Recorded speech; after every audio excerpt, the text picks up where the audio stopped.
L'appareil photo jetable renaît de ses cendres. Vous pensiez qu'il était mort?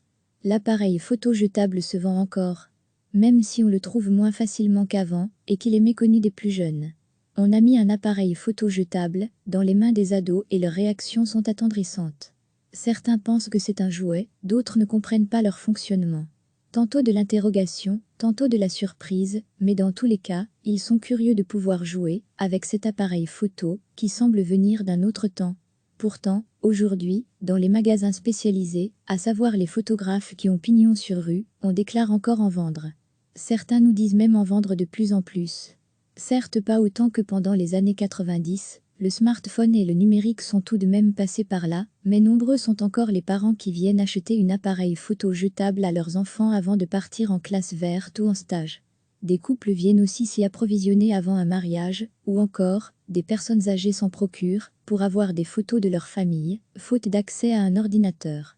Pourtant, aujourd'hui ces appareils ont un coût, il faut débourser entre 10 et 15 € pour un simple appareil, plus encore s'ils ont certaines options, comme de pouvoir aller dans l'eau, ou s'ils peuvent prendre plus de photos. Le développement coûte une bonne vingtaine d'euros chez un photographe, si toutes les photos sont développées, point d'exclamation, et dans les grandes surfaces?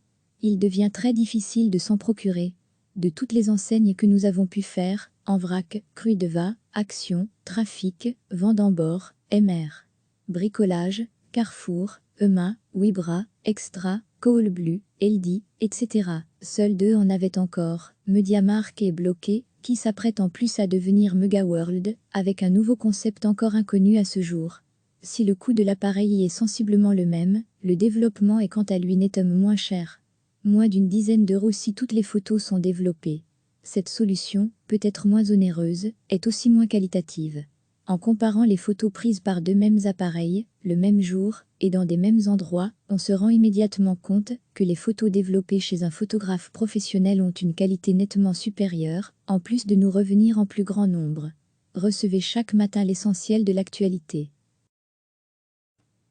Cliquez sur s'abonner pour recevoir les dernières nouvelles.